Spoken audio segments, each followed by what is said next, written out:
മനോസുഖമെന്നും മനുഷ്യനിൽ കണ്ടാൽ മനനം ചെയ്യാതിരിക്കുകയില്ല. മനോസുഖമെന്നും മനുഷ്യനിൽ കണ്ടാൽ മനനം ചെയ്യാതിരിക്കുകയില്ല. മനസ്സിൻ്റെ അതിസുഖം അനുഭവമായാൽ മനസ്സിന്റെ അതിസുഖം അനുഭവമായാൽ ജീവിതം എത്രയോ ധന്യമായി തീരും. ജീവിതം എത്രയോ ധന്യമായി തീരും.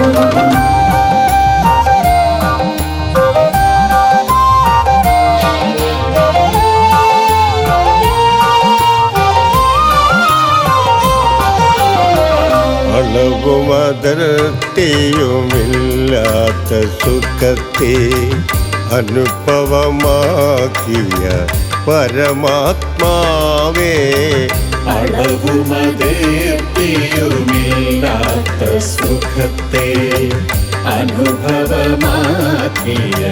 പരമാത്മാവേ, ഗുരുവരനരുളുന്ന തിരുവചനങ്ങൾ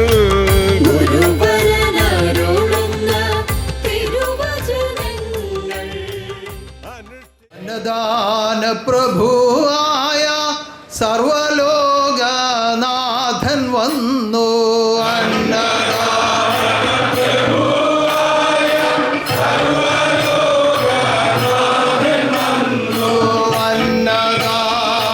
പ്രഭുവായ സർവലോകനാഥൻ വന്നു.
സർവാധികാരിയായ അന്നദാന പ്രഭുവായ സർവശക്തിയാണ് ലോകത്തിൽ പ്രത്യക്ഷമായി ശുഭാനന്ദ നാമത്തിൽ വാഴുന്നത് എന്ന്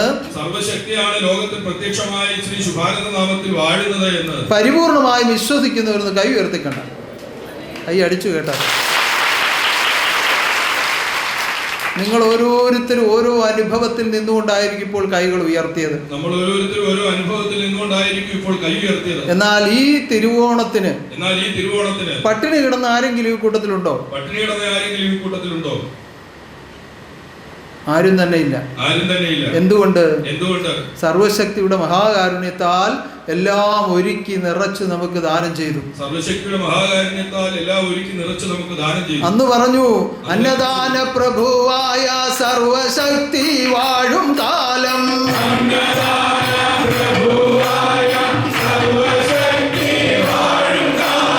കഷ്ടത പട്ടിണിയൊന്നും ഉണ്ടാകയില്ല.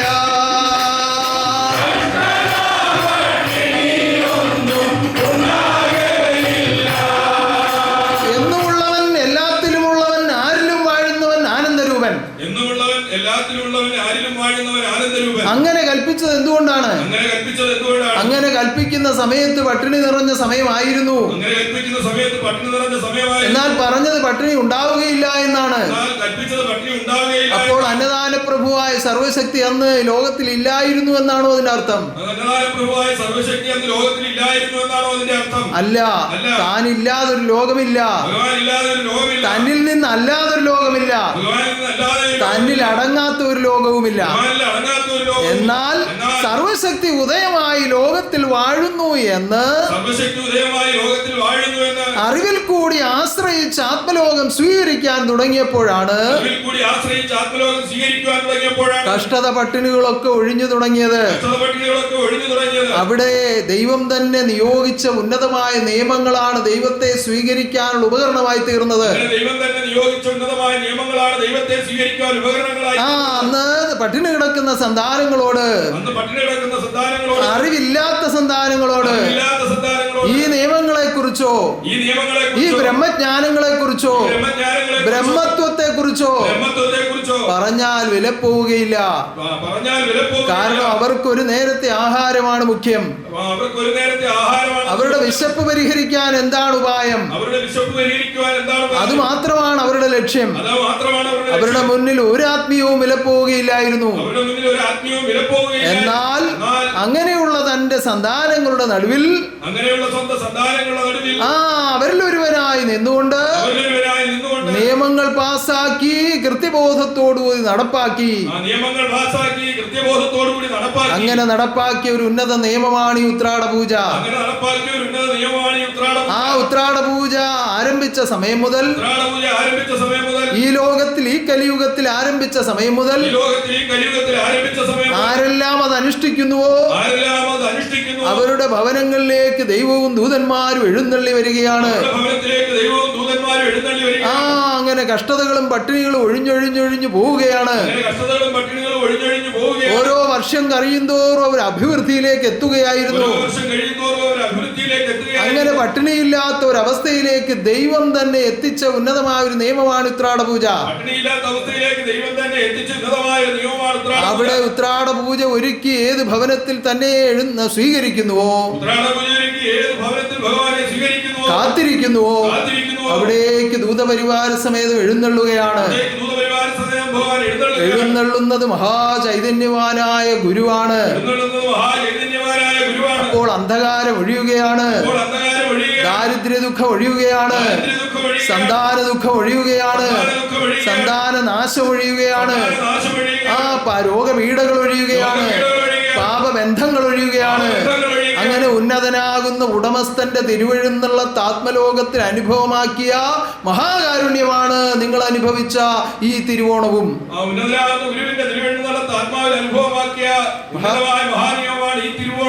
അങ്ങനെ എന്നും സന്തോഷമായി ജീവിക്കുവാൻ തക്ക വിധത്തിൽ ഉന്നതനാകുന്ന ദൈവം അനുവദിച്ചു തന്ന ഈ നിയമത്തെ ഒരിക്കലും നിങ്ങൾ മറന്നു പോകരുത്. നിങ്ങൾ ഈ അനുഭവിച്ചതെല്ലാം ദൈവത്തിന്റെ കാരുണ്യമാണെന്നുള്ള ഓർമ്മയുണ്ടാവണം. നന്ദിയോടുകൂടി എപ്പോഴും ജീവിതം ചെയ്യണം. എനിക്കങ്ങനെ ജോലി ഉണ്ടായത് കൊണ്ടാണ് പൈസ കിട്ടിയത്, വണ്ടി ഉള്ളത് കൊണ്ടാണ് സാധനങ്ങൾ കൊണ്ടുവന്നത്, ഇങ്ങനെ എന്റേത് എന്റേത് എന്റേത് എന്ന് കരുതുമ്പോൾ ഈ എന്റെ എന്ന് പറയുന്ന വസ്തു ആരുടെയാണെന്നുള്ള കൃത്യമായ ബോധം ഉണ്ടാകണം. ആത്മാവെന്ന വസ്തു ആരുടെ വകയാണ്? അത് ഈശ്വരനിൽ നിന്ന് ഉളവായി വന്നതാണ്. അങ്ങനെ ദൈവത്തിന്റെ മക്കളായ നിങ്ങൾ ഓരോരുത്തരും ദൈവത്തെ അറിഞ്ഞും ദൈവകർമ്മങ്ങളെ അറിഞ്ഞും ദൈവത്തിൽ നിന്ന് അനുഭവമാകുന്ന മഹാകാരുണ്യങ്ങളെ നന്ദിയോടെ സ്മരിച്ചും എന്നും നന്ദിയുള്ളവരായി ജീവിക്കുവാൻ എപ്പോഴും നിങ്ങൾ കരുതുക. അതുപോലെ ഈ പ്രകൃതിയിൽ നിന്ന് നമുക്ക് ഈശ്വരൻ ദാനം ചെയ്യുന്ന ഉന്നതമായ വിഭവങ്ങളെ ഒത്തുചേർത്ത് വെച്ചുകൊണ്ടാണ് നമ്മൾ ഇതെല്ലാം അനുഭവിക്കുന്നത്. ഈ ആഘോഷങ്ങൾ ഓരോന്നും നടത്തുന്നത് തിരിച്ച് നമ്മൾ ഇതിന് പ്രത്യുപകാരമായി എന്ത് ചെയ്യുന്നു എന്ന് കൂടി ചിന്തിക്കണം. തിരിച്ച് നമ്മൾ ഇതിന് പ്രത്യുപകാരമായി എന്ത് ചെയ്യുന്നു കൂടി ചിന്തിക്കണം. ദൈവത്തോട് ഞങ്ങൾക്ക് നന്ദിയുണ്ടെന്ന് പറഞ്ഞാൽ മാത്രം പോരാ. ദൈവത്തോട് ഞങ്ങൾക്ക് നന്ദിയുണ്ട് എന്ന് പറഞ്ഞാൽ മാത്രം അങ്ങനെ വാക്കുകൾ കൊണ്ട് പറയുന്നതല്ല നന്ദി. വാക്കുകൾ കൊണ്ട് പറയുന്നതല്ല നന്ദി. ആ പരസ്പര ധാരണയോടുകൂടി, പരസ്പര ധാരണയോടുകൂടി, പരസ്പര ആശ്രയത്തോടുകൂടി, പരസ്പര ആശ്രയത്തോടുകൂടി, പരസ്പര വിശ്വാസത്തോടുകൂടി പരസ്പര വിശ്വാസത്തോടുകൂടി നിങ്ങൾ തമ്മിൽ ഒത്തു ജീവിക്കുന്നത് പോലെ തന്നെ നമ്മൾ തമ്മിൽ ഒത്തുജീവിക്കുന്നത് പോലെ ഈ തന്നെ പ്രകൃതിയോടും പ്രകൃതിയിലെ ഓരോ വിഭവങ്ങളോടും നമുക്ക് ബന്ധമുണ്ടാകണം. പ്രകൃതിയുടെ ഓരോ വിഭവങ്ങളോടും നമുക്ക് ബന്ധമുണ്ടാകണം. നിങ്ങൾ ഈ ഓണത്തിന് ഉപയോഗിച്ച ഓരോ ഭക്ഷ്യധാന്യങ്ങളും നമ്മൾ ഈ ഓണത്തിന് ഉപയോഗിച്ച ഓരോ ഭക്ഷ്യധാന്യങ്ങളും ഓരോരുത്തരുടെയും കർമ്മഫലമായി നിങ്ങളുടെ മുന്നിൽ എത്തിയതാണ്. ഓരോരുത്തരുടെയും കർമ്മഫലമായി നമ്മുടെ മുന്നിൽ എത്തിയതാണ്. എത്രയോ പേർ രാപകലില്ലാതെ അതിനുവേണ്ടി കഷ്ടപ്പെട്ടതാണ്. എത്രയോ രാവുകളില്ലാതെ അതിനുവേണ്ടി കഷ്ടപ്പെട്ടു. എത്രയോ കൃഷിക്കാരുടെ വിയർപ്പിന്റെ ഫലമാണ്. എത്രയോ കൃഷിക്കാരുടെ വിയർപ്പിന്റെ ഫലമാണ്. എത്രയോ തൊഴിലാളികളുടെ വിയർപ്പിന്റെ ഫലമാണ്. എത്രയോ തൊഴിലാളികളുടെ വിയർപ്പിന്റെ ഫലമാണ്. അതിനൊന്നും പകരം വെക്കാൻ ഒന്നുമില്ല. അതിനൊന്നും പകരം വെക്കാൻ നമ്മൾ 100 രൂപ കൊടുത്ത് ഒരു പാക്കറ്റ് സ്നാക്സ് അല്ലെങ്കിൽ ഏതെങ്കിലും വിധത്തിലുള്ള സാധനം വാങ്ങിയാൽ 100 രൂപ കൊടുത്ത് ഏതെങ്കിലും വിധത്തിലുള്ള സാധനം വാങ്ങിയാൽ ആ സാധനത്തിന്റെ വില 100 രൂപയാണെന്ന് നമ്മൾ ധരിക്കുമ്പോൾ ആ സാധനത്തിന്റെ വില 100 രൂപയാണെന്ന് നമ്മൾ ധരിക്കുമ്പോൾ ഒരു നിമിഷം നിങ്ങൾ അതിന്റെ പുറകോട്ടൊന്ന് ചിന്തിച്ചു നോക്കണം. ഒരു നിമിഷം നമ്മൾ അതിന്റെ പുറകോട്ടൊന്ന് ചിന്തിച്ചു ആ സാധനങ്ങൾ ഉണ്ടാക്കുവാൻ ബന്ധപ്പെട്ട കർഷകന്റെ അധ്വാനത്തെ ഒന്ന് ചിന്തിക്കണം. ആ സാധനം ഉണ്ടാക്കുവാൻ ബന്ധപ്പെട്ട കർഷകന്റെ അധ്വാനത്തെ ഒന്ന് ചിന്തിക്കണം. എത്ര ദിവസത്തെ കാത്തിരിപ്പിന് ഒടുവിലാണ് ഈ ഫലം കിട്ടുന്നതെന്ന് ചിന്തിക്കണം. എത്ര ദിവസത്തെ കാത്തിരിപ്പിനൊടുവിലാണ് ഈ ഫലം കിട്ടുന്നതെന്ന് ചിന്തിക്കണം. അങ്ങനെ കിട്ടുന്ന വിഭവം നിങ്ങളുടെ കൈകളിൽ എത്താൻ എന്തെല്ലാം ശ്രമങ്ങൾ നടത്തണമെന്ന് ചിന്തിക്കണം. അങ്ങനെ കിട്ടുന്ന വിഭവം നമ്മുടെ കൈകളിൽ എത്തുവാൻ എന്തെല്ലാം ശ്രമങ്ങൾ നടത്തണമെന്ന് ഇങ്ങനെ ഓരോന്ന് ചിന്തിക്കുമ്പോൾ ഇങ്ങനെ ഓരോന്നോരോന്ന് ചിന്തിക്കുമ്പോൾ ആ ഒരു കവറിൽ ഇരിക്കുന്ന സാധനത്തിന്റെ വില 100 രൂപയാണോ എന്ന് ചിന്തിച്ചു നോക്കണം. ആ ഒരു കവറിലിരിക്കുന്ന സാധനത്തിന് വില 100 രൂപയാണോ എന്ന് ചിന്തിച്ചു നോക്കണം. ഒരിക്കലുമല്ല. ഒരിക്കലുമല്ല. അത് അതിനൊരു വില നിശ്ചയിച്ചിരിക്കുന്നുവെന്നേ ഉള്ളൂ. അത് അതിനൊരു വില നിശ്ചയിച്ചിരിക്കുന്നു. വിനിമയത്തിന് വേണ്ടി ഒരു വില നിശ്ചയിച്ചിരിക്കുന്നുവെന്നേ ഉള്ളൂ. വിനിമയത്തിന് വേണ്ടി ഒരു വില നിശ്ചയിച്ചിരിക്കുന്നു. ഒരിക്കലും അതിന്റെ വില അതല്ല. ഒരിക്കലും അതിന്റെ വില അതല്ല. ഈശ്വരന്റെ മഹാകാരുണ്യമാണത്. ഈശ്വരന്റെ മഹാകാരുണ്യം അനേകം തൊഴിലാളികളുടെ അധ്വാനത്തിന്റെ ഫലമാണ്. അനേകം തൊഴിലാളികളുടെ അധ്വാനത്തിന്റെ ഫലമാണ്. അതുകൊണ്ട് ആ കർഷകരായി ജീവിക്കുന്നവരോടുള്ള സ്നേഹവും ബന്ധവും ഉണ്ടാകണം. കർഷകരായി ജീവിക്കുന്നവരോടുള്ള സ്നേഹവും ബന്ധവും കാർഷിക വൃത്തിയെ കൂടുതൽ പ്രോത്സാഹിപ്പിക്കണം. കാർഷിക വൃത്തിയെ കൂടുതൽ പ്രോത്സാഹിപ്പിക്കണം. അവരവരുടെ ഭവനങ്ങളിൽ അവരവരുടെ ഭവനങ്ങളിൽ ഉള്ള ഭൂമിയിൽ ഉള്ള ഭൂമി എന്തെങ്കിലുമൊക്കെ ഒന്ന് നട്ടുപിടിപ്പിച്ച് അവരവർ ഉപയോഗിക്കാൻ തക്ക വിധത്തിൽ ഒന്ന് ശ്രമിക്കണം. എന്തെങ്കിലുമൊക്കെ നട്ടുപിടിപ്പിച്ച് അവരവർ ഉപയോഗിക്കാൻ തക്ക വിധത്തിൽ ഒന്ന് ശ്രമിക്കണം. ആ ചെറിയ ചെറിയ കവറുകളിലാക്കിയെങ്കിലും പച്ചക്കറികൾ നടാം. ചെറിയ ചെറിയ കവറുകളിലാക്കിയെങ്കിലും പച്ചക്കറികൾ നടാം. അതുപോലെ അനേകം കാര്യങ്ങൾ നിങ്ങളുടെ വീടുകളിൽ തന്നെ നിങ്ങൾക്ക് ചെയ്യാൻ കഴിയും. അതുപോലെ അനേകം കാര്യങ്ങൾ നമ്മുടെ വീടുകളിൽ തന്നെ നമുക്ക് ചെയ്യുവാൻ കഴിയും. ആവശ്യമില്ലാതെ കളയുന്ന സമയം ആവശ്യമില്ലാതെ കളയുന്ന സമയം ഇങ്ങനെയുള്ള കാര്യങ്ങൾക്ക് വേണ്ടി ഉപയോഗിച്ച് പ്രകൃതിയിലേക്ക് നിങ്ങൾ ഇറങ്ങിയാൽ ഇങ്ങനെയുള്ള കാര്യങ്ങൾക്ക് വേണ്ടി ഉപയോഗിച്ച് പ്രകൃതിയിലേക്ക് നമ്മൾ ഇറങ്ങിയാൽ നിങ്ങൾക്ക് അതിൻ്റെതായ മാനസിക ഉല്ലാസവും ശാരീരിക ആരോഗ്യവും ഉണ്ടാകും. നമുക്ക് അതിൻ്റെതായ മാനസിക ഉല്ലാസവും ശാരീരിക ആരോഗ്യവും ഉണ്ടാകും. അങ്ങനെ ചെയ്യുന്നവർക്ക് അത് കൃത്യമായിട്ട് അറിയാം. അങ്ങനെ ചെയ്യുന്നവർക്ക് അത് കൃത്യമായിട്ട് അറിയാം. അങ്ങനെ അനുഭവമുള്ളവർ ഒരു ദിവസം പോലും അത് മുടക്കുകയില്ല. അങ്ങനെ അനുഭവമുള്ളവർ ഒരു ദിവസം പോലും അത് മുടക്കുകയില്ല. അങ്ങോട്ട് ഇറങ്ങി അല്പം വെള്ളമൊക്കെ ഒഴിച്ചു അവരോട് കാര്യമൊക്കെ പറഞ്ഞു എന്തെങ്കിലുമൊക്കെ വളമൊക്കെ ഇട്ട് കൊടുത്ത് സന്തോഷമായി കയറി വന്ന് ഈശ്വരനാമം ജപിക്കുമ്പോൾ അതിന് പ്രത്യേക സുഖമാണ്. അങ്ങനെ പ്രവർത്തിച്ച് സന്തോഷമായി കടന്നു വന്ന് ഈശ്വരനാമം ജപിക്കുമ്പോൾ അതൊരു സുഖമാണ്. കാരണം നമ്മളെ സഹായിക്കുന്നവരോട് നമുക്കുള്ള ഒരു സഹവർത്തിത്വമാണത്. നമ്മളെ സഹായിക്കുന്നവരോട് നമുക്കുള്ള ഒരു ഈ സഹവർത്തിത്വം. പ്രകൃതിയിൽ ഈശ്വരൻ നിലനിർത്തിയിരിക്കുന്ന സൃഷ്ടികളോട് പരിപൂർണ സൃഷ്ടിയായ മനുഷ്യനുള്ള ബന്ധമാണത്. ഈ ലോകത്തിൽ ഈശ്വരൻ നിലനിർത്തിയിരിക്കുന്ന സൃഷ്ടിയോട് പരിപൂർണ സൃഷ്ടിയായ മനുഷ്യനുള്ള ബന്ധമാണ്. മനുഷ്യൻ എന്ന് പറയുന്നത് പരിപൂർണ സൃഷ്ടിയാണ്. മനുഷ്യൻ എന്ന് പറയുന്നത് പരിപൂർണ സൃഷ്ടിയാണ്. അനേക കോടി ജന്മത്തിന്റെ ഫലമായി കിട്ടുന്നതാണ് മനുഷ്യജന്മം. അനേക കോടി ജന്മത്തിന്റെ ഫലമായി കിട്ടുന്നതാണ് മനുഷ്യൻ. മനുഷ്യനാണ് ഇതെല്ലാം തിരിച്ചറിയേണ്ടത്. മനുഷ്യനാണ് ഇതെല്ലാം തിരിച്ചറിയേണ്ടത്. ആവശ്യമില്ലാതെ വാരിക്കൂട്ടാനും ആവശ്യമില്ലാതെ വാരിക്കഴിക്കാനും മാത്രം പഠിച്ചാൽ പോരാ. ആവശ്യമില്ലാതെ വാരിക്കൂട്ടാനും ആവശ്യമില്ലാതെ വാരിക്കഴിക്കാനും മാത്രം പഠിച്ചാൽ പോരാ. ഇതെല്ലാം നിലനിർത്താനുള്ള വ്യവസ്ഥകൾ അവരവർ പഠിച്ച് പ്രവർത്തിക്കണം. എല്ലാം നിലനിർത്താനുള്ള വ്യവസ്ഥകൾ അവരവർ പഠിച്ച് പ്രവർത്തിക്കണം. എനിക്ക് ജോലിയാണ്, എനിക്ക് അങ്ങനെ പോകണം ഇങ്ങനെ പോകണം, അങ്ങ് തിരക്കാണ് എന്ന് പറഞ്ഞ് നെട്ടോട്ടം ഓടുമ്പോൾ ഭൂമിയോടും പ്രകൃതിയോടും ബന്ധമില്ല എങ്കിൽ അനാവശ്യ സമയങ്ങളിൽ നമുക്ക് അനാരോഗ്യമുണ്ടാകും. ഈ പ്രകൃതിയോട് യാതൊരു ബന്ധമില്ലാത്ത അവസ്ഥയിൽ ശരീരം കേടുപാടുകൾ സംഭവിക്കും. അങ്ങനെ സംഭവിക്കാതിരിക്കുവാൻ പ്രകൃതി ഉപകരണമാണെന്ന് പറഞ്ഞ കരുണാനിധിയുടെ ശിഷ്യരായ നമ്മളെങ്കിലും ഈ പ്രകൃതി പ്രകൃതിയിൽ ആവശ്യമായ സമ്പത്തുകളെ നിലനിർത്തുവാൻ വേണ്ടി പരിശ്രമിക്കണം. പ്രകൃതിയിൽ ആവശ്യമായ സമ്പത്തുകളെ നിലനിർത്തുവാൻ വേണ്ടി പ്രവർത്തിക്കണം. 10 മൂട് ചീര വെച്ച് പിടിപ്പിച്ചാൽ 10 മൂട് ചീര വെച്ച് പിടിപ്പിച്ചാൽ 8 നിങ്ങൾ ഉപയോഗിച്ച് 2 അയലത്തുകാർക്ക് കൊടുക്കാമല്ലോ. 8 നമുക്ക് ഉപയോഗിച്ച് 2 അയൽക്കാർക്ക് അപ്പൊ അവർക്കും ഒരു സന്തോഷമാകുമല്ലോ. അപ്പൊ അവർ അപ്പുറത്ത് 2 പയർ നട്ട് അതിൽ നിന്ന് 10 എടുത്ത് നമുക്കും തരും. ഇങ്ങനെ അങ്ങോട്ടും ഇങ്ങോട്ടും അയൽവക്കക്കാർ തന്നെ ഓരോന്ന് ചെയ്യാൻ തുടങ്ങിയാൽ തന്നെ ആരോഗ്യം എത്രത്തോളം വർദ്ധിക്കും. ആ പ്രദേശത്തെ ഭൂപ്രകൃതി തന്നെ മാറ്റപ്പെടും. ഈ കോൺക്രീറ്റ് കാടുകൾക്കിടയിൽ പച്ചിലകൾ വളർന്നു വരുമ്പോൾ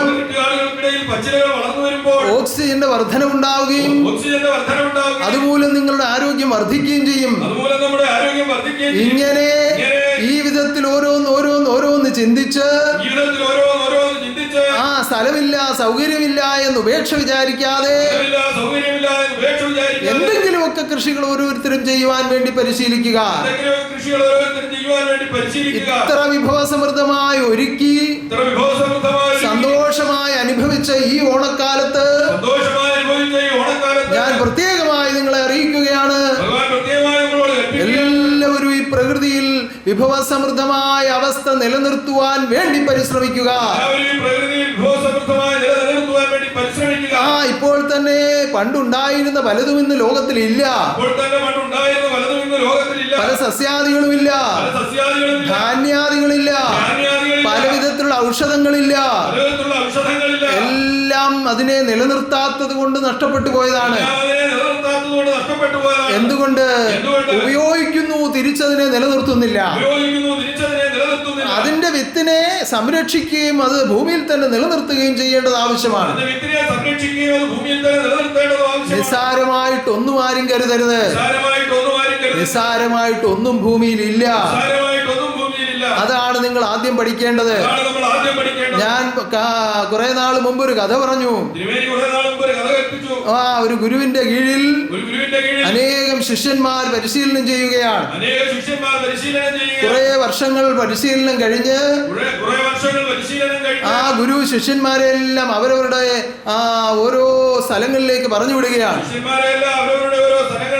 അപ്പൊ ഈ പോകുന്ന സമയത്താണ് ഗുരുദക്ഷിണ വാങ്ങിക്കുന്നത്. അങ്ങനെ ഗുരുദക്ഷിണ ഓരോരുത്തരോടും പറഞ്ഞാണ് വാങ്ങുന്നത്. അപ്പൊ ഇങ്ങനെ ഓരോരുത്തരും വന്നു, പാദം നമസ്കരിക്കുന്നു, ഇന്ന സാധനം തരണമെന്ന് പറയും. നീ ഒരു 10 പറ നെല്ല് കൊണ്ട് തന്നേരെ, നീ ഒരു 10 കിലോ പയർ കൊണ്ട് തന്നേരെ. ഇങ്ങനെ ആശ്രമ അന്തേവാസികൾക്ക് എന്തെല്ലാം ആവശ്യമുണ്ടോ അതാണ് ഗുരു ചോദിച്ചു വാങ്ങിക്കുന്നത്. അല്ലാതെ ഗുരുവിന്റെ സ്വന്തമായിട്ട് വെച്ച് അനുഭവിക്കാനല്ല. അങ്ങനെ ഓരോന്നും ദക്ഷിണയായി സ്വീകരിച്ചു ശിഷ്യന്മാരെല്ലാം ഇങ്ങനെ പുറത്തോട്ട് പോയിക്കൊണ്ടിരിക്കുകയാണ്. അവസാനം വന്ന ശിഷ്യനോട് ഗുരു ആവശ്യപ്പെട്ടത്, ഈ പ്രകൃതിയിൽ ഒരു ഉപയോഗവും ഇല്ലാത്ത ഒരു വസ്തു നീ എനിക്ക് ദക്ഷിണയായി തരണം. അപ്പൊ വളരെയേറെ ശിക്ഷിക്കുകയും കൂടുതൽ ശകാരിക്കുകയും ഒക്കെ ചെയ്യുന്ന ഒരു ശിഷ്യനാണ്. ശിഷ്യന്മാരുടെ ഇടയിൽ ഗുരുവിന് ഇവനെ ഇഷ്ടമല്ല എന്ന് ചിന്തിക്കുന്ന ഒരു ശിഷ്യനാണ്. കാരണം അതുപോലെയാണ് ആ ശിഷ്യനോട് ഇടപെടുന്നത്. ക്രൂരമായ മർദ്ദനങ്ങളും ക്രൂരമായ ശിക്ഷാ നടപടികളും പല വിധത്തിലുള്ള പരീക്ഷണങ്ങളും ഒക്കെ നടത്തിയാണ് ഈ ശിഷ്യനെ പഠിപ്പിച്ചുകൊണ്ടിരുന്നത്. അവസാനവും ഇതാ വലിയൊരു പരീക്ഷണമാണ് ചുമത്തിയിരിക്കുന്നത്. ഒരു ഉപയോഗവും ഇല്ലാത്ത ഒരു വസ്തു എനിക്ക് ദക്ഷിണയായി തരണം. നിങ്ങൾ ഈ ഇരിക്കുന്ന ആരെങ്കിലും പറയൂ, ഈ ലോകത്തിൽ എന്തെങ്കിലും ഉപയോഗമില്ലാത്ത ഒരു വസ്തു ആർക്കെങ്കിലും പറയാമോ? ഒരു ഉപയോഗമില്ലാത്ത ഒരു വസ്തു.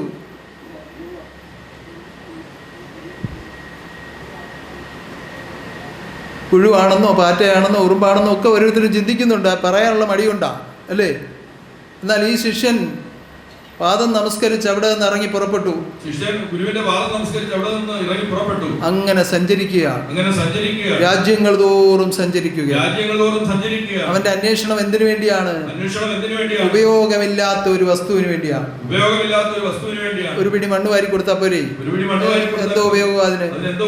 അവൻ അങ്ങനെയല്ല. അവൻ ചിന്തിക്കും, ഈ മണ്ണ് എന്തെല്ലാം പ്രയോജനമുള്ളതാണ്. ഈ മണ്ണിലാണ് ഞാൻ പോലും ഉണ്ടായി വന്നത്. ഇത് എന്നിലൊരു അംശമാണ് ഈ മണ്ണ്. എന്റെ ജീവിതത്തിൽ ആവശ്യമായ ആഹാര സാധനങ്ങൾ ഉണ്ടാകുന്നത് ഈ മണ്ണിലാണ്. ഇങ്ങനെ ഓരോന്നിനെ കുറിച്ചും അവൻ പഠിച്ച് രാജ്യങ്ങൾ തോറും സഞ്ചരിച്ചു. വർഷങ്ങൾ കഴിഞ്ഞപ്പോൾ തിരിച്ച് ഗുരുവിന്റെ അടുത്ത് വന്നു. അപ്പോൾ അവിടെ പുതിയ ശിഷ്യന്മാരും ഗുരുവിന് പല വിധത്തിൽ മാറ്റങ്ങളും ഒക്കെ ഉണ്ടായിട്ടുണ്ട്. പക്ഷേ ഗുരുവിന് ശിഷ്യനെ അറിയാം. ശിഷ്യൻ വളരെയേറെ ക്ഷീണിതനാണ്, വളരെ വികൃതനായിരിക്കുന്നു. കാരണം ഈ സഞ്ചാരത്തിൽ ശരിയായ ഭക്ഷണം കഴിച്ചിട്ടില്ല, ആവശ്യമുള്ള ഒരു കാര്യങ്ങളും ചെയ്തിട്ടില്ല. ആശ്രമത്തിലേതുപോലുള്ള സുരക്ഷിതത്വം പ്രകൃതിയിലേക്ക് ഇറങ്ങുമ്പോൾ കിട്ടുന്നില്ല. അതിൻ്റെതായ വൈകൃതങ്ങളൊക്കെ ശരീരത്തിലേക്ക് ഭവിച്ചിരിക്കുന്നു. പല സന്ദർഭങ്ങളിലും പല വിധത്തിലുള്ള രോഗങ്ങൾ വന്നു മാറിയിട്ടാണ് ഇപ്പോൾ വന്നിരിക്കുന്നത്. കാരണം രാജ്യങ്ങൾ മാറുമ്പോൾ, ആഹാരങ്ങൾ മാറുമ്പോൾ, കാലാവസ്ഥകൾ മാറുമ്പോൾ ഒക്കെ രോഗങ്ങൾ ഉണ്ടാകും. അതെല്ലാം തരണം ചെയ്ത് വന്നിരിക്കുകയാണ് ഗുരുവിന്റെ മുന്നിൽ. ഗുരു രണ്ട് കൈയും നീട്ടി കൊണ്ടുവരൂ, ദക്ഷിണ കൊണ്ടുവരൂ എന്ന് പറഞ്ഞു. അപ്പൊ അവൻ വീണ്ടും കണ്ണുനീരോടെ പാദത്തിൽ നമസ്കരിച്ചു. അങ്ങനെ ഒരു വസ്തു അടിയന് കണ്ടെത്താൻ കഴിഞ്ഞിട്ടില്ല, ഗുരുവെ ക്ഷമിക്കണമെന്ന് പറഞ്ഞു. ഈ അറിവിൽ നിന്നെ എത്തിക്കാനാണ് ഞാൻ ഈ ദക്ഷിണ ആവശ്യപ്പെട്ടത്. നിന്നിൽ എത്തിയിരിക്കുന്ന ഈ അറിവാണ് ഞാൻ ദക്ഷിണയായി സ്വീകരിക്കുന്നത്. നീ എന്റെ ഹൃദയത്തിൽ പ്രത്യേക ഇടം നേടിയ ആളാണ്.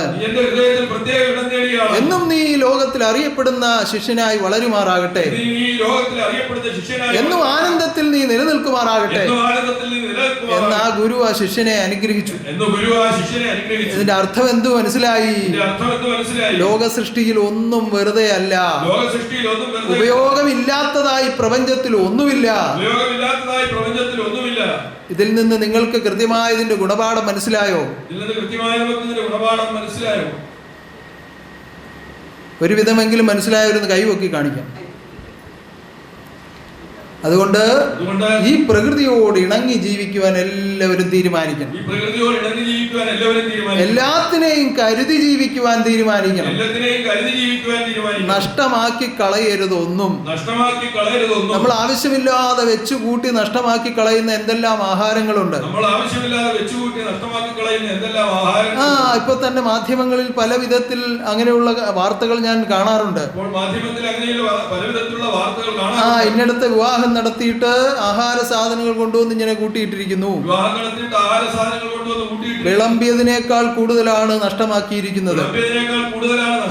എത്രയോ ആത്മാക്കൾക്ക്, മർത്യജന്മങ്ങൾക്ക് കഴിക്കാനുള്ളതാണ്, അതെല്ലാം നഷ്ടമാക്കിയിരിക്കുകയാണ്. അത് ഈ പ്രകൃതിയുടെ തന്നെ ഒരു നഷ്ടമാണ്. അങ്ങനെ ഒരു സമൂഹമായി ചേർന്ന് നടത്തിയ ഒരു പരിപാടിയിൽ അത്രയും നഷ്ടമാക്കുന്നത് പോലെ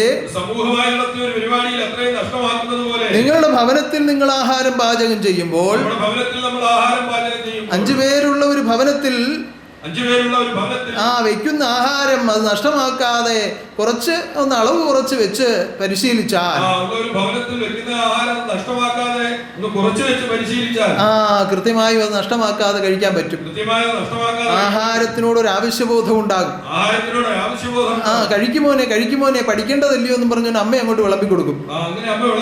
അപ്പോൾ മോനങ്ങോട്ട് ഇറങ്ങുന്നില്ല. അത് സ്പൂണ് വെച്ച് ഇറക്കുക, അല്ലെങ്കിൽ തവിയുടെ പിടി വെച്ച് ഇറക്കുക. ഇങ്ങനെ കുത്തി ഇറക്കുന്ന രീതിയിൽ ആഹാരം കഴിക്കരുത്. പകുതി ആഹാരം കഴിക്കണം. ഏതിന്റെ? വയറിന്റെ പകുതി, വെക്കുന്നതിന്റെ പകുതിയല്ല. അവനവന്റെ വയറിന്റെ പകുതി ആഹാരം കഴിക്കണം, അവനവന്റെ വയറിന്റെ പകുതി ആഹാരം കഴിക്കണം, അതിന്റെ പകുതി വെള്ളം കുടിക്കണം, അതിന്റെ പകുതി വെള്ളം കുടിക്കണം, അതിന്റെ പകുതി വായു സഞ്ചാരത്തിന് ഇട്ട് കൊടുക്കണം. അതിന്റെ പകുതി വായു സഞ്ചാരത്തിന് ഇല്ലെങ്കിൽ അത് അബദ്ധമായി പോകും. ഇല്ലെങ്കിൽ അത് അബദ്ധമായി ഇപ്പൊ പോകും.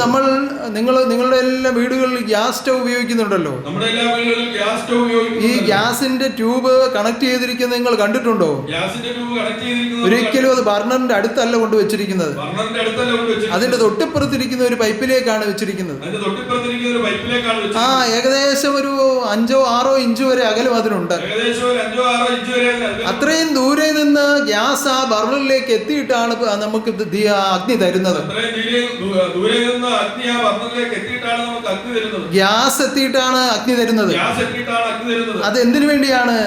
വായുവും കൂടി ചേർന്ന് അഗ്നി വന്നിട്ടാണ് അവിടെ താപമായി മാറുന്നത്. വായുവും കൂടി ചേർന്ന് അഗ്നി വന്നിട്ടാണ് അവിടെ താപമായി മാറുന്നത്. അതുപോലെ തന്നെയാണ് നമ്മുടെ വയറിനുള്ളിലെയും അവസ്ഥ, അഥവാ ആമാശയത്തിനുള്ളിലെയും അവസ്ഥ. അതുതന്നെയാണ് നമ്മുടെ ആമാശയത്തിനുള്ളിലെയും അവസ്ഥ. ഇതിന് അല്പം വായു സഞ്ചരിക്കാനുള്ള സ്ഥലം വിട്ടുകൊടുത്തില്ല എങ്കിൽ വായു സഞ്ചരിക്കാനുള്ള സ്ഥലം ഈ വിട്ടുകൊടുത്തില്ല. പെരുമ്പാമ്പ് വലിയ മൃഗങ്ങളെയൊക്കെ വിഴുങ്ങിയിട്ട് കിടക്കുന്ന പോലെ ആഹാരമൊക്കെ കഴിച്ചിട്ട് ഇങ്ങനെ പോയി കിടക്കാനേ പറ്റൂ. അപ്പോൾ ദഹനപ്രക്രിയകൾ വളരെ വിമിഷ്ടപ്പെടും. പ്രക്രിയകൾ വളരെ വിമിഷ്ടപ്പെടും. അപ്പോൾ ക്ഷീണം വർദ്ധിക്കും, രോഗം വർദ്ധിക്കും, പലവിധത്തിലുള്ള അസ്വസ്ഥതകൾ ഉണ്ടാകും, ചെയ്യാനുള്ള കർമ്മങ്ങളൊന്നും ചെയ്യാൻ കഴിയാതെ പോകും. അതുകൊണ്ട് മിതമായ നിലയിൽ ആഹാരം പാചകം ചെയ്യുകയും കഴിക്കുകയും ചെയ്യുക. അതുപോലെ ആഹാരം വിതരണം ചെയ്യുന്ന അനേകം ഭക്ഷണശാലകളുണ്ട്. കൈ കാശുണ്ടെന്നും പറഞ്ഞ് അങ്ങോട്ട് കയറി കണ്ണി കാണുന്നതെല്ലാം ഓർഡർ ചെയ്യും. അപ്പൊ ഓർഡർ ചെയ്ത് കാശ് കൊടുത്ത് മേടിച്ചല്ലോ എന്ന് ചോദിച്ചു ഇതെല്ലാം വാരി തിന്നും. ഇത് കഴിഞ്ഞ് വീട്ടിൽ വരുമ്പോഴത്തെ അവസ്ഥ അത് തന്നെയാണ്. അപ്പൊ അതിൽ കൂടി ആവശ്യമില്ലാത്തതൊക്കെ ശരീരത്തിലേക്ക് പ്രവേശിക്കും. നേരം പുലർന്ന് എഴുന്നേൽക്കുമ്പോൾ തമ്മിൽ തല്ലാണ്. കാരണം തലേ ദിവസം അതിരുചികരമായി കഴിച്ച ആഹാരം, അതിൽ നിന്നുണ്ടായ സത്ത് ശരീരത്തേക്ക് പകർന്നപ്പോൾ അക്രമാസക്തമായ ചിന്താശേഷിയാണ് മനുഷ്യനുണ്ടാകുന്നത്. എന്തുകൊണ്ട്? ഈ ദുഷ്ടമൃഗങ്ങളെയൊക്കെ പിടിച്ച് ഇങ്ങനെ കശാപ്പ് ചെയ്ത് അങ്ങോട്ട് കഴിച്ചു തുടങ്ങിയാൽ മൃഗീയമായ വാസനകൾ ഓരോരുത്തരിലും വർദ്ധിക്കും. അതിൽ കൂടിയാണ് ഈ അക്രമം ഉണ്ടാകുന്നത്. ഭാര്യയും ഭർത്താവും കൂടി മുഖത്തോട് മുഖം നോക്കിയാൽ അടി ഉറപ്പാണ്. ആത്മബോധോദയ സംഘാംഗങ്ങളായി ജീവിക്കുന്ന നിങ്ങളുടെ വീട്ടിലെ കാര്യമല്ല ഞാനീ പറയുന്നത്. വെളിയിൽ ഇങ്ങനെയൊക്കെ ജീവിക്കുന്ന ചില ആളുകൾ ഉണ്ടെന്ന് നിങ്ങളോടൊന്ന് പറഞ്ഞെന്നുള്ളതേ ഉള്ളൂ. നിങ്ങളാരും അങ്ങനെ പോകാൻ പാടില്ല. നമ്മൾ എന്താണ് ചെയ്യേണ്ടത്? സത്യത്തിൽ നിന്നു നാം തെറ്റരുതേ, സത്യവിരുദ്ധം നാം ചെയ്യരുതേ. സത്യത്തിൽ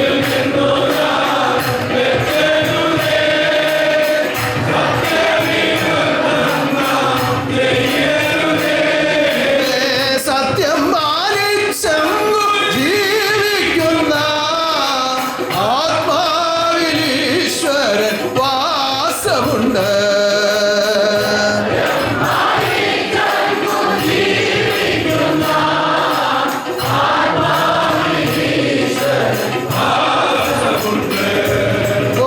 സത്യമായിരിക്കണം, വാക്ക് സത്യമായിരിക്കണം, കർമ്മം സത്യമായിരിക്കണം. ഇങ്ങനെ സത്യത്തിൽ അടിയുറച്ചു നിൽക്കുന്നവർക്ക് മാത്രമേ സത്യസ്വരൂപനാകുന്ന ഗുരുവിന്റെ ഇഷ്ടത്തിനൊത്ത് ജീവിക്കുവാൻ കഴിയുള്ളൂ. ആവശ്യമില്ലാത്ത ചിന്തകളാണ് കൊണ്ടു നടക്കുന്നതെങ്കിൽ അറിയാതെ നമ്മൾ ആവശ്യമില്ലാത്ത കാര്യങ്ങളിലേക്കൊക്കെ ഇറങ്ങിപ്പോയിക്കൊണ്ടിരിക്കും. 10 പേര് ചേർന്ന് നമുക്ക് സുഹൃത്തുക്കളായിരിക്കുന്ന 10 പേര് ചേർന്ന് വന്ന് നമ്മളെ നിർബന്ധിക്കുകയാണ് ഇന്നപോലെ കാര്യം നടക്കും, നമുക്ക് അവിടെ വരെ പോകാമെന്ന് പറയുമ്പോൾ ഒരു സത്യസന്ധനായ ഒരു ശിഷ്യനാണെങ്കിൽ ആ 10 പേരെയും പിണക്കുകയുമില്ല, ആ കാര്യത്തിന് പോവുകയുമില്ല. അവിടെ ഇരുന്ന് ആലോചിക്കും ഒരു നിമിഷം നടക്കുന്ന കാര്യം എന്താണ്. അവിടെ മൃഗമാംസങ്ങളൊക്കെ വിളമ്പുന്ന സ്ഥലമാണ്. മദ്യം വിളമ്പുന്ന സ്ഥലമാണ്. മദ്യം വിളമ്പുന്ന സ്ഥലമാണ്. ഇതെല്ലാം കഴിയുമ്പോൾ അക്രമാസക്തമായ പല കാര്യങ്ങളും നടക്കാൻ ഇടയുണ്ട്. ഇതെല്ലാം കഴിയുമ്പോൾ അക്രമാസക്തമായ പല കാര്യങ്ങളും ഞാൻ ഇവരുടെ കൂടെ പോകുമ്പോൾ അറിയാതെ ഇതിൽ ഇടപെട്ടു പോകാൻ സാധ്യതയുണ്ട്. ഞാൻ ഇവരുടെ കൂടെ പോകുമ്പോൾ അറിയാതെ ഇതിൽ ഇടപെട്ടു പോകാൻ ഇത് സാധ്യതയുണ്ട്. ഒരു സെക്കൻഡ് കൊണ്ട് ഈ ആലോചനകളെല്ലാം ഈ സത്യസന്ധന്റെ ഹൃദയത്തിലേക്ക് എത്തും. ഒരു സെക്കൻഡ് കൊണ്ട് ഈ ആലോചനകളെല്ലാം സത്യസന്ധന്റെ ഹൃദയത്തിലേക്ക് എത്തും. അപ്പോൾ ഒരു കാരണവശാലും ഈ കൂട്ടുകാരനോട് പോവുകയില്ല. അപ്പോൾ ഒരു കാരണവശാലും കൂട്ടുകാരോട് അപ്പൊ കൂട്ടുകാരെ പിണക്കുവോ? കൂട്ടുകാരെ പിണക്കുമോ? ഇവൻ സത്യസന്ധനാകിയാൽ സത്യസന്ധനാകയാൽ ഉടനെ പറയുമ്പോ അയ്യോ എനിക്ക് ഒരു എന്തുവാന്നറിയത്തില്ല, വല്ലാത്തൊരു തലവേദന. സത്യത്തിൽ അത് കള്ളമാണ്. സത്യത്തിൽ അത് കള്ളമാണ്. എങ്കിൽ പോലും പോലും ഈ ദുരന്തത്തിൽ നിന്ന് ഒഴിവാകുവാനും ദുരന്തത്തിൽ നിന്ന് ഒഴിവാകുവാനും ഈ സുഹൃത്തുക്കളെ പിണക്കാതിരിക്കാൻ വേണ്ടി ആർക്കും ദോഷമില്ലാത്ത ഒരു ചെറിയ കള്ളം, ആർക്കും ദോഷമില്ലാത്തത്, അതും ദൈവമേ എന്ന് വിളിച്ചിട്ട് ദൈവമേ ഞാൻ ഇപ്പൊ തൽക്കാലം ഇന്ന് രക്ഷപ്പെടാൻ വേണ്ടി ഞാൻ ഒരു കള്ളം പറയുവാണ് എന്റെ ഭഗവാനെ എന്ന് പറഞ്ഞിട്ട് ഒരു ചെറിയ കള്ളം. ഞാൻ ഇതിൽ നിന്ന് രക്ഷപ്പെടാൻ വേണ്ടി ഒരു കള്ളം പറയുകയാണ് ഭഗവാനെ എന്ന് പറഞ്ഞിട്ട് ഒരു ചെറിയ കള്ളം. അപ്പൊ അങ്ങനെയൊക്കെ കള്ളം പറയാം അല്ലേ ഭഗവാനെ? അങ്ങനെ കള്ളം പറയാനല്ല. അങ്ങനെ കള്ളം പറയാനല്ല. ഈ വിധത്തിലുള്ള ദുഷ്കർമ്മങ്ങളിലേക്ക് പോകാതിരിക്കാൻ, ഈ വിധത്തിലുള്ള ദുഷ്കർമ്മങ്ങളിലേക്ക് പോകാതിരിക്കുവാൻ അങ്ങനെയുള്ള ചെറിയ കള്ളങ്ങൾ പറയാറുണ്ട്. അങ്ങനെയുള്ള ചെറിയ കള്ളങ്ങൾ പറയാറുണ്ട്. ചില ആളുകളെ രക്ഷിക്കാൻ വേണ്ടി നമ്മൾ ചില കള്ളങ്ങൾ പറയാറുണ്ട്. ചില ആളുകളെ രക്ഷിക്കുവാൻ വേണ്ടി ചില കള്ളങ്ങൾ ഇവിടെ തന്നെ ചില ആളുകൾ വന്ന് വലിയ വീട്ടിൽ നടക്കുന്ന അടിപിടി ബഹളങ്ങളൊക്കെ ഇവിടെ വന്ന് ഒത്തുതീർപ്പാക്കാൻ വരും. ചില ആളുകളൊക്കെ വീട്ടിൽ നടക്കുന്ന അടിപിടി ബഹളങ്ങളൊക്കെ ഒത്തുതീർപ്പാക്കാൻ അപ്പൊ ഒറ്റയ്ക്കൊറ്റയ്ക്ക് വന്ന് പല കാര്യങ്ങളും പറയും. ഒറ്റയ്ക്കൊറ്റയ്ക്ക് വന്ന് പല കാര്യങ്ങളും അപ്പോ ഇത് ചിന്തിക്കുമ്പോൾ ഇത് രണ്ടുപേരോടും പറയാൻ പറ്റില്ല, പിന്നെ തിരിച്ചു പറയാൻ പറ്റാത്ത അവസ്ഥയിലാണ്. ചിന്തിക്കുമ്പോൾ രണ്ടുപേരോട് പറയാൻ പറ്റില്ല. അപ്പൊ ഞാൻ ഇതിന്റെ നടുക്കിരുന്ന് വിഷമിക്കും. ഭഗവാൻ വിഷമിക്കും. അപ്പോ ഇവരെ രണ്ടുപേരും ഒത്തുചേർക്കുകയും വേണം. എന്നാൽ ഈ കാര്യം വിട്ട് ചോദിക്കാനും പറയാനും പറ്റത്തുമില്ല. നീ അങ്ങനെ ചെയ്തോ എന്ന് ഇവനോട് ചോദിച്ചു പോയാൽ ഇവൻ അവളെ അടിക്കും. ഇന്നെ തിരിച്ച് നീ അങ്ങനെ ചെയ്തോ എന്ന് അവളോട് ചോദിച്ചു കഴിഞ്ഞാൽ അവള് എന്ത് ചെയ്യുമെന്ന് പറയാനും പറ്റത്തില്ല. ഇപ്പൊ പണ്ടൊരു പഴവഴി പറഞ്ഞതുപോലെ സത്യം പറഞ്ഞാൽ അച്ഛൻ അമ്മയെ കൊല്ലും, സത്യം പറഞ്ഞാൽ അച്ഛൻ അമ്മയെ കൊല്ലും, കള്ളം പറഞ്ഞാൽ അച്ഛൻ പട്ടിയിറച്ചി തിന്നും. കള്ളം പറഞ്ഞാൽ അച്ഛൻ പട്ടിയിറച്ചി തിന്നും. ഞാൻ ഒരു കഥയുണ്ട് പണ്ട്, കേട്ടിട്ടുണ്ടോ ആരെങ്കിലും? ഇപ്പൊ ഇനി ഒരുപാട് കഥ പറയാൻ നേരമില്ല. എല്ലാവരുടെയും ചിന്ത അങ്ങ് സത്യാലത്തിരിക്കുവാന്ന് എനിക്ക് നല്ലപോലെ അറിയാം. അതുകൊണ്ട് ഇപ്പൊ തൽക്കാലം അത് പറയുന്നില്ല. പക്ഷേ സത്യത്തിൽ ഉറച്ച ജീവിതമായിരിക്കണം ചെയ്യുന്നത്. ഈ കള്ളം പറയാമെന്ന് പറഞ്ഞത് അതിന്റെ സാഹചര്യം മനസ്സിലാക്കി വേണം. കുരുക്ഷേത്ര യുദ്ധഭൂമിയിൽ യാതൊരു കാരണവശാലും ദ്രോണാചാര്യരെ ഇരുത്താൻ പറ്റുന്നില്ല എന്ന് തോന്നിയപ്പോൾ ദ്രോണരുടെ ഹൃദയത്തിൽ ഏറ്റവും ദുഃഖമുണ്ടാകുന്ന ഒരു വാർത്ത കൃത്രിമമായി ഉണ്ടാക്കിയാണ് ദ്രോണരെ ഇരുത്തിയത്. എന്താണ് അവിടെ ചെയ്തത്? ഒരു കുഞ്ഞാനെ കണ്ടുപിടിച്ചു. അതിന് അശ്വത്ഥാമാവെന്ന് പേരിട്ടു. അശ്വത്ഥാമെന്ന് പറഞ്ഞാൽ ദ്രോണരുടെ പുത്രനാണ്. അദ്ദേഹത്തിന് അത്രയും വാത്സല്യമുള്ള സ്വന്തം പുത്രനാണ്. ആ ആനെ അമ്പ ഇത് കൊന്നു. എന്നിട്ട് ഉറക്കെ പറഞ്ഞു, അശ്വത്ഥാമ ഹദാ, അശ്വത്ഥാമാവ് മരിച്ചിരിക്കുന്നു. എന്റെ കൂടെ പറഞ്ഞു കുഞ്ഞാന. അത് പതുക്കെയാ പറഞ്ഞത്. കുഞ്ഞാനെ എന്നുള്ളത് വളരെ കുഞ്ഞായിട്ടാ പറഞ്ഞത്. അപ്പൊ കള്ളം പറഞ്ഞോ? ഇല്ല. സത്യമാണോ പറഞ്ഞത്? അതുമല്ല. അങ്ങനത്തെ ഒരു അവസ്ഥയിൽ ചില കള്ളങ്ങളൊക്കെ ദൈവം തന്നെ നേരിട്ട് എന്ന് ചെയ്യാറുണ്ട്. അങ്ങനെയുള്ള കഥകൾ വെച്ചിരിക്കുന്നത് എന്തിനു വേണ്ടിയാണ്? ധർമ്മം സ്ഥാപിക്കുന്നതിന് വേണ്ടിയാണ്. ധർമ്മത്തെ നിലനിർത്തുന്നതിന് വേണ്ടി അങ്ങനെയുള്ള ചില ബുദ്ധി ഉപയോഗിക്കാറുണ്ട്. അത് കണ്ടിട്ട് ആവശ്യമില്ലാത്ത കാര്യങ്ങൾക്ക് ആരും ബുദ്ധി ഉപയോഗിക്കരുത്. എന്ന് പറഞ്ഞാൽ തൊടുന്നതിനും പിടിക്കുന്നതിനും കള്ളം പറഞ്ഞ് രക്ഷപ്പെടാമെന്ന് വിചാരിച്ചാൽ ഹൃദയമാകും ശ്രീകോവിലിൽ ഹൃദയനാഥൻ വാഴുന്നു.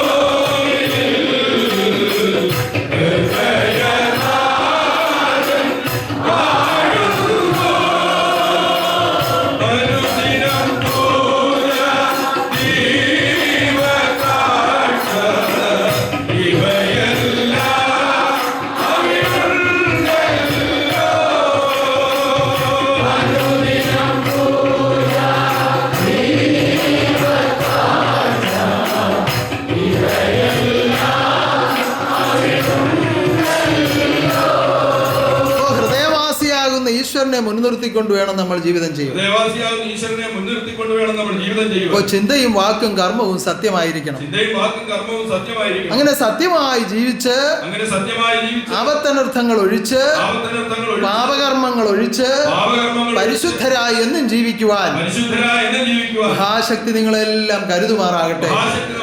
ഉന്നതനാകുന്ന ദൈവത്തിന്റെ കാരുണ്യത്താൽ അനുഭവമായ ഈ ആഘോഷം, ഉന്നതമായ പൊന്നോണം ഏവർക്കും ഹൃദയത്തിൽ ആനന്ദം നിറച്ചുകൊണ്ട് ഭഗവാൻ നടത്തി തന്നപ്പോൾ നമ്മളത് നന്ദിപ്പെടുന്നത് ഏതു വിധത്തിലായിരിക്കണമെന്നാണ് നിങ്ങളെ ഇപ്പോൾ ഞാൻ അറിയിച്ചത്. നമ്മൾ നന്ദിയോടുകൂടി പ്രാർത്ഥിക്കുന്നു.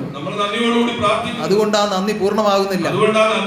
അടുത്ത വർഷം ഇതുപോലെ നമ്മൾ ഓണം ഉണ്ണണമെങ്കിൽ ഈ പ്രകൃതിയിൽ പലതും സംരക്ഷിക്കപ്പെടണം. അത് ആന്ധ്രയിൽ നിന്ന് അരി വന്നോളും, അല്ലെങ്കിൽ കർണാടകത്തിൽ നിന്ന് വന്നോളും. അങ്ങനെ കരുതരുത്. നമുക്ക് എന്തെല്ലാം ചെയ്യാൻ കഴിയും, എന്തെല്ലാം നമ്മുടെ പറമ്പിൽ നമുക്ക് സൃഷ്ടിച്ചെടുക്കാൻ കഴിയും, എന്തെല്ലാം നമുക്ക് സൂക്ഷിച്ചുപയോഗിക്കാൻ കഴിയും, ഇങ്ങനെ ഓരോന്നിനെ കുറിച്ചുള്ള ചിന്ത ഉണ്ടായാൽ തന്നെ ഈ പ്രകൃതിയിൽ പലതും സംരക്ഷിക്കപ്പെടും. കാരണം നശിപ്പിക്കാനുള്ള ചിന്തയാണിപ്പോൾ പുതിയ തലമുറയിലേക്ക് എത്തിയിരിക്കുന്നത്. ആ ചിന്ത മാറി സംരക്ഷിക്കാനും മിതമായി ഉപയോഗിക്കാനും ഉള്ള ഒരു ചിന്ത ഓരോരുത്തരിലും എത്തിയാൽ ഈ പ്രകൃതി എത്ര സന്തോഷവതിയാകും എന്ന് നിങ്ങൾക്ക് അറിയാൻ കഴിയില്ല. കാരണം എന്റെ കുഞ്ഞുങ്ങൾ എന്നെ അറിയുന്നു, എന്നെ കരുതുന്നു എന്ന് ചിന്തിക്കുമ്പോൾ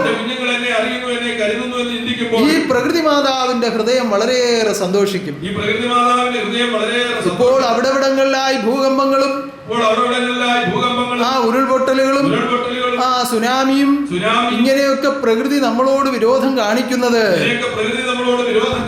ഈ ഓരോരുത്തരുടെയും ചിന്തയിൽ നിന്ന് പോകുന്ന കിരണങ്ങൾ പ്രകൃതിയിൽ നിറഞ്ഞു നിന്ന് സഹിക്കാൻ വയ്യാതെ വരുമ്പോഴാണ്.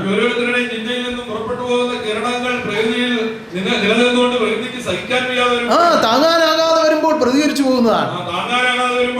അതിനിടവരുത്താതെ ഈ പ്രകൃതിയെ സ്നേഹിച്ചുകൊണ്ട് മുന്നോട്ട് ജീവിതം ചെയ്യുവാൻ പ്രകൃതി മാതാവെന്ന് പറഞ്ഞാൽ മാത്രം പോരാ, ഭൂമി മാതാവെന്ന് വിളിച്ചാൽ മാത്രം പോരാ, ആ സ്നേഹം നമ്മൾ അതിനോട് കാണിക്കണം.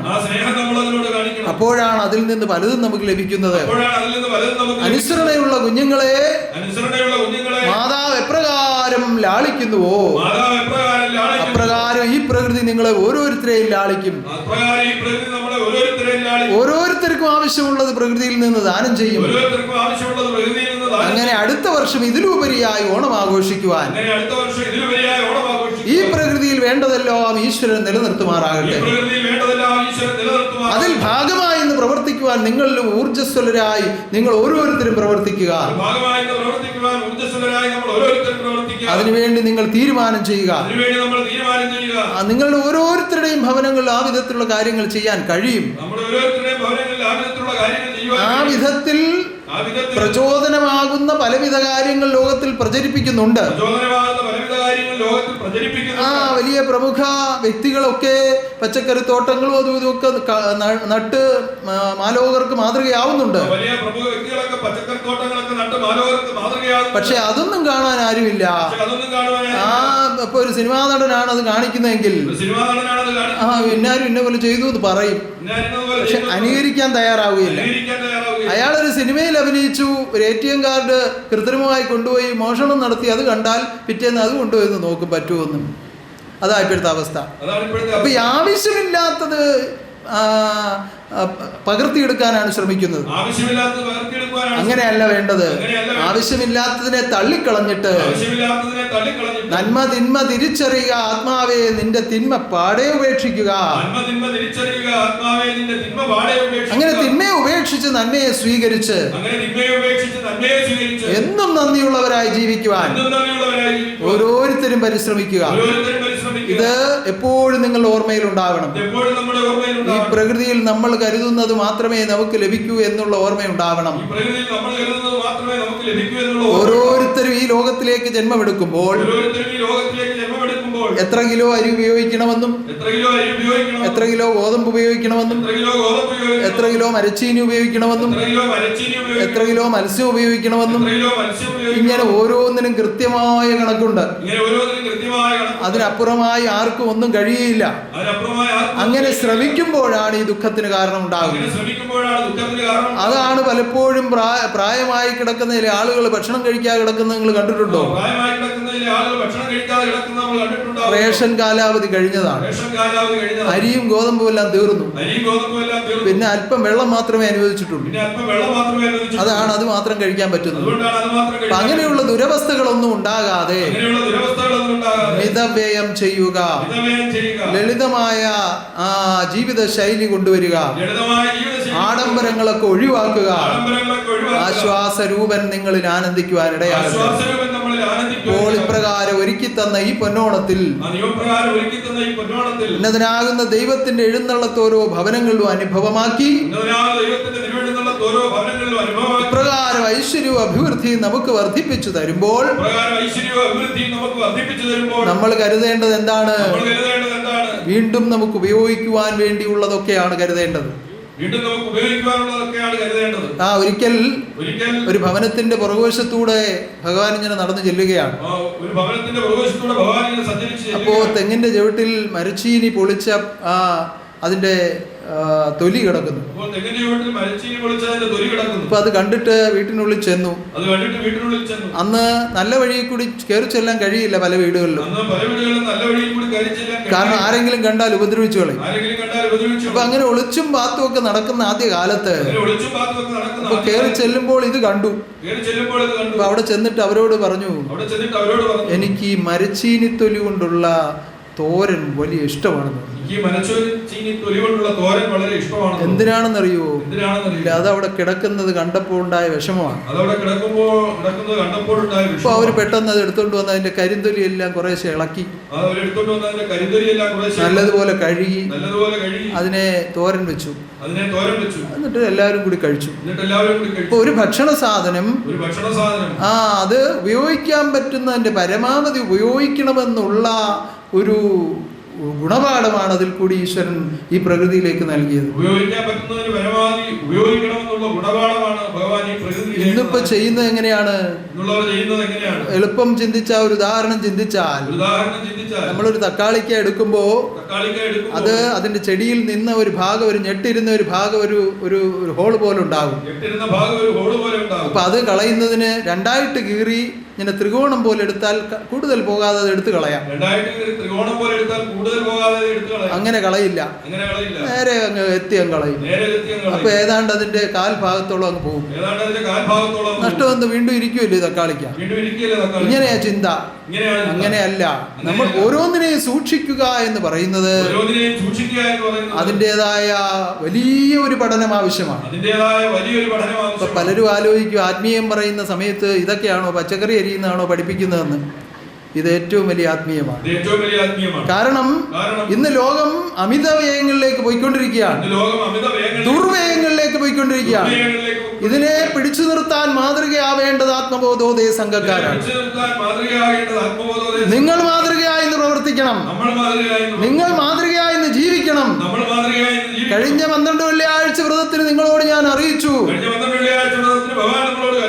അവരവരുടെ ഭവനങ്ങളിൽ 2-3 വ്യക്തികൾ ചേർന്ന് അയലത്ത് സഭയിലുള്ള സന്താനങ്ങൾ കൂടി വന്നു ചേർന്ന് പരിശുദ്ധിയോടുകൂടി ആഹാരം നിർമ്മിച്ച് ഭക്തജനങ്ങൾക്ക് കൊടുക്കാൻ അറിയിച്ചു. അത് മിതമായി കൊടുക്കുക, വയറു നിറച്ച് അങ്ങനെ പോകാനല്ല, വിശപ്പടക്കാനുള്ള ആഹാരം കൊടുക്കുക. ആഹാരം കൊടുക്കുന്നതനുസരിച്ചല്ല പ്രാർത്ഥനയുടെ അനുഗ്രഹം, പരിശുദ്ധിയോടുകൂടി ഒരുക്കപ്പെടുന്നതാണ് അനുഗ്രഹം. അപ്പൊ പരിശുദ്ധിയോടുകൂടി ഭവനവും ആഹാരവും അതിന്റെ എല്ലാ ഒരുക്കങ്ങളും നടക്കുമ്പോൾ ഈശ്വരൻ അവിടെ എഴുന്നള്ളിയത് സ്വീകരിക്കും. അതുപോലെയുള്ള ഈ സന്ദർഭം വീണ്ടും അടുത്തു വരികയാണ്. മാതൃകയായി തീരേണ്ടത് ആത്മബോധോദയ സംഘാംഗങ്ങളാണ്. നമ്മുടെ ഭവനത്തിൽ നിർമ്മിക്കാൻ കഴിയുന്ന ഭക്ഷണം, നമ്മുടെ ഭവനത്തിൽ നിർമ്മിക്കാൻ കഴിയുന്ന ഭക്ഷണം അത് ഉണ്ടാക്കി അല്പാൽപമായി എല്ലാവർക്കും കൊടുത്ത് സന്തോഷമായി പറഞ്ഞയക്കുന്ന ഒരു രീതിയായിരിക്കണം ഉണ്ടാവേണ്ടത്. സന്തോഷമായി പറഞ്ഞയക്കുന്ന ഒരു രീതിയായിരിക്കണം ഉണ്ടാവേണ്ടത്. അല്ലാതെ ഞങ്ങളുടെ വീട്ടിൽ പ്രാർത്ഥനയാണ്, പലചരക്കടയിലുള്ള സാധനം എല്ലാം കൂടെ വാങ്ങിച്ചുകൊണ്ട് വന്ന് ഒരു പച്ചക്കറിക്കടയിലെ സാധനം എല്ലാം കൂടെ കൊണ്ടുവന്നു, ഒരു പാചകക്കാരനെ വിളിച്ചു, അതെല്ലാം കൂടെ അറുത്ത് മുറിച്ചിട്ട് അങ്ങോട്ട് വെച്ച് കൂട്ടി നാട്ടുകാരെയും വിളിച്ച് വീട്ടുകാരെയും വിളിച്ച് അങ്ങനെ അഹങ്കാരമൊന്നും കാണിക്കാനല്ല. ഉന്നതനാകുന്ന ഗുരുവിന്റെ എഴുന്നള്ളത്തിന് വേണ്ടിയാണ് നമ്മൾ ആരാധന നടത്തുന്നത്. ഹൃദയങ്ങൾ ഒത്തുചേർന്നു തിരുനാമം സ്തുതിക്കുമ്പോൾ, ഹൃദയങ്ങൾ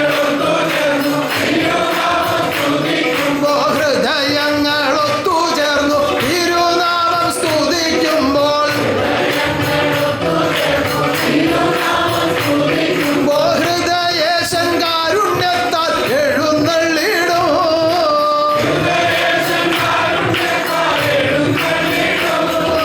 ഹൃദയ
ജീവിതം ചെയ്യുക. പരിശുദ്ധി നിലനിർത്തുവാനുള്ള ജീവിതം ചെയ്യുക. അതിനാണ് നമ്മൾ ഈ കർമ്മങ്ങളൊക്കെയും നിങ്ങളെ കൊണ്ട് നടത്തിക്കുന്നത്. അതിന്റെ അന്തസ്സത്തെ അറിഞ്ഞ് ആരെല്ലാം അത് ആചരിക്കുന്നുവോ അവരെല്ലാം ഓരോ കർമ്മങ്ങൾ കഴിയുന്തോറും വിശുദ്ധീകരിക്കപ്പെട്ടുകൊണ്ടിരിക്കുകയാണ്. ആ ഒരു സ്ഥാനാരോഹണം ചെയ്യുവാനോ വിശുദ്ധ പട്ടം അലങ്കരിക്കുവാനോ ഒന്നുമല്ല. ആ പരമപരിശുദ്ധനാകുന്ന ദൈവത്തിന്റെ ഹൃദയത്തിലേക്ക് ഇടം പിടിക്കുവാനാണ് ആത്മാക്കൾ വിശുദ്ധരാകേണ്ടത്. അങ്ങനെ പരിശുദ്ധന്മാർ ഏകോപിച്ച് പരിശുദ്ധനാമം സ്തുതിക്കുമ്പോൾ പരമാത്മാവ് എഴുന്നള്ളുന്നു, പാപശാപങ്ങൾ ഒഴിയുന്നു, ആ കുടുംബദോഷങ്ങൾ ഒഴിയുന്നു. അങ്ങനെ ഓരോ കുടുംബങ്ങളും ശുഭാനന്ദ കുടുംബങ്ങളായി തീരുന്നു. അങ്ങനെ ആക്കി തീർക്കുവാനാണ് നമ്മൾ കുടുംബ പ്രാർത്ഥനകൾ വെച്ചിരിക്കുന്നത്. അവിടെയും വളരെ മിതമായ വിധത്തിലെല്ലാം വ്യയം ചെയ്യണം. അതാണ് ഈശ്വരൻ സ്വീകരിക്കുന്നത്. ആവശ്യമില്ലാത്ത അനാവത്ത് ചെലവുകളൊന്നും വരുത്തി വയ്ക്കാതെ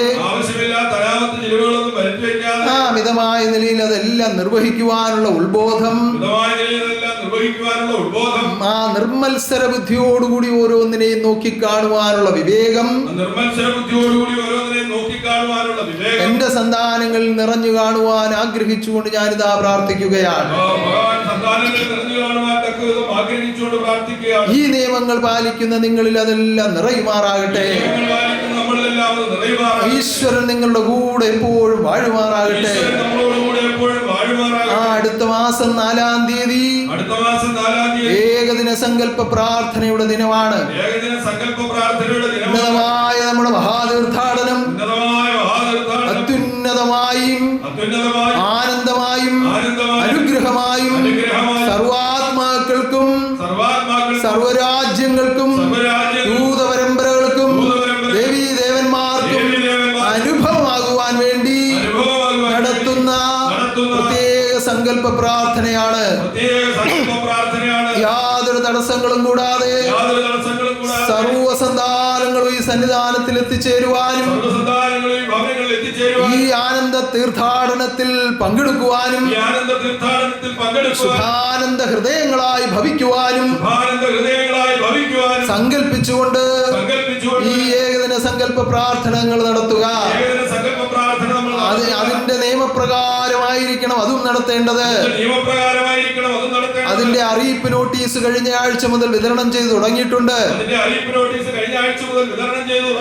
ഇനിയും കിട്ടാത്ത ആളുകൾ അത് വാങ്ങിക്കൊണ്ടു പോകണം. അതുപോലെ ശാഖകളിൽ നിന്ന് വന്നിട്ടുള്ള ആളുകൾ അത് ലഭിച്ചിട്ടില്ലാത്തവർ അതിന്റെ പ്രതിനിധികൾ പോയി അത് കൈപ്പറ്റേണ്ടതാണ്. ആ ഓഫീസിൽ ഓരോ ശാഖകളുടെയും പേരെഴുതി ഇവിടെ സൂക്ഷിച്ചിട്ടുണ്ട്. അത് ശാഖക്കാർ പോയി അത് സ്വീകരിക്കേണ്ടതാണ്. അത് പ്രാർത്ഥനാ യോഗത്തിൽ അത് വായിച്ച് അറിയില്ലാത്തവരിലേക്ക് അറിവ് കൊടുത്ത് കൃത്യവും സത്യവുമായി നിയമത്തെ പാലിച്ച് ഇരുമുടി കെട്ടി തീർത്ഥാടകരായി ഇവിടെ എത്തിച്ചേരുമ്പോൾ ദൈവത്തോടൊപ്പം ചേർന്ന് ജ്ഞാനതീർത്ഥമാടി ശുഭാനന്ദ ഹൃദയങ്ങളായി തീരുവാൻ സർവഹൃദയങ്ങൾ ഒരുക്കപ്പെടുമാറാകട്ടെ. അതിനായി മഹാശക്തി പ്രാവശ്യത്തെ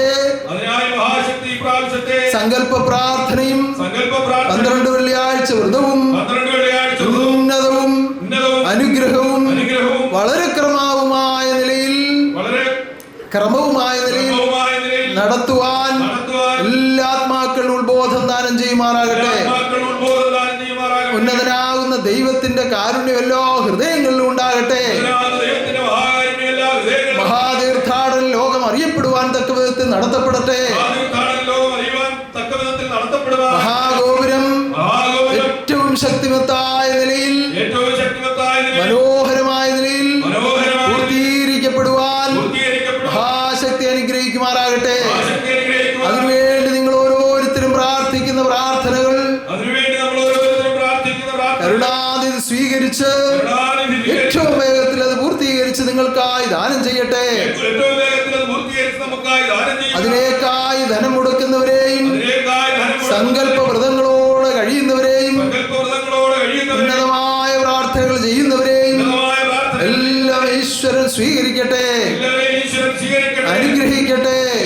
അതിനുവേണ്ടി നിലനിർത്തിയിരിക്കുന്ന ആത്മദീപമെന്ന ഹൃദയത്തെ മഹാശക്തിയുടെ തൃക്കരങ്ങളിൽ എപ്പോഴും ആരോഗ്യത്തോടെ സുഖത്തോടെ കരുതി സൂക്ഷിക്കട്ടെ. ആ രാജഗോപാലിനെയും ആ കുടുംബത്തെയും സ്ഥപതികളെയും ശില്പികളെയും ഓമന കുഞ്ഞുങ്ങളെയും എല്ലാം ഭക്തവത്സലനാകുന്ന ദൈവത്തിന്റെ തൃക്കരങ്ങളിൽ എപ്പോഴും കരുതട്ടെ. ഇന്നേ ദിവസം വന്നു ചേർന്നിട്ടുള്ള ഈ അനേകായിരമായി വന്നിരിക്കുന്ന എന്റെ സന്താനങ്ങളെല്ലാം ഞാനിതാളാം പ്രതി ദർശിക്കുകയാണ്. ഈ ആശ്രമത്തിനുള്ളിലും നിന്റെ പരിസര പ്രദേശത്തും സദ്യാലയത്തിലും ആ ഓരോ സ്ഥലങ്ങളിലായി ഇരിക്കുന്ന എല്ലാ ഹൃദയങ്ങളെയും ഞാനിതാ ദർശിക്കുകയാണ്. ഇന്നത്തെ ദിവസം വന്നുചേർന്നിരിക്കുന്ന നിങ്ങൾക്കെല്ലാം ഭക്ഷണം തരുവാൻ വേണ്ടി ആ പ്രഭാത ഭക്ഷണമായാലും ഉച്ചഭക്ഷണമായാലും എല്ലാം ഒരുക്കി തരുവാൻ വേണ്ടി രാവകലില്ലാതെ അതിനുവേണ്ടി കർമ്മം ചെയ്ത വേണ്ടുന്ന ഒരുക്കങ്ങളൊക്കെ നിർവഹിച്ച എല്ലാ സന്താനങ്ങളെയും ഈ സമയം ഓർത്തുകൊണ്ട് പ്രാർത്ഥിക്കുകയാണ്. കൂടുതൽ കൂടുതൽ ഉത്തേജനത്തോടുകൂടി ആത്മാർപ്പണത്തോടുകൂടി ഇനിയും നടക്കുന്ന കർമ്മങ്ങളിൽ വന്ന് പങ്കെടുക്കുവാനും ആത്മസുഖം അനുഭവിക്കുവാനും പരമ്പരകൾ പോലും രക്ഷ പ്രാപിക്കുവാനും മഹാശക്തി അവരെ അനുഗ്രഹിക്കുമാറാകട്ടെ. നിങ്ങൾ ഓരോരുത്തരും അർപ്പിച്ച നേർച്ചകളെല്ലാം ഞാനിതാ സ്വീകരിച്ചിരിക്കുന്നു. സർവ്വ സങ്കടങ്ങളും പരിഹരിക്കപ്പെടുമാറാകട്ടെ. സന്തോഷവാനാ